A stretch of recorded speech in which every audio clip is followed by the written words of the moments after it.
आपने सुना सारे पेटिशनर्स को, तो मेजरली क्या पॉइंट्स ऑफ आर्गुमेंट्स थे जो फॉरवर्ड किए गए? देखिए, आज मुसलमानों का पक्ष को ज़्यादातर सुना गया है और उसमें सबसे ज़्यादा 4 वकीलों ने बात की है। कपिल सिब्बल साहब ने सबसे ज़्यादा वक्त लिया, उसके बाद राजू धवन साहब ने कहा, उसके बाद संघवी साहब ने कहा, उसके बाद CU सिंह साहब ने कहा। अहमदी साहब को दिया था टाइम, अभी बात नहीं हुई इनकी। तो मैं ये कहना चाहता हूँ कि देखिए, असल में आज के आर्गूमेंट के अंदर पूरी तफसील से ये वक्फ कानून पे बहस हुई है।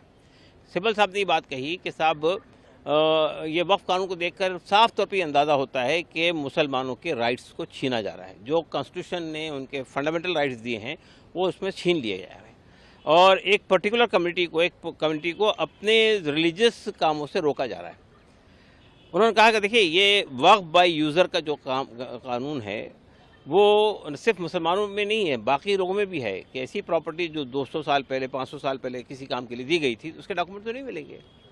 या ये आप कह रहे हैं कि आप जिसने वक्फ किया है उसका कोई लिखित रूप में चाहिए, वो भी नहीं मिलेगा।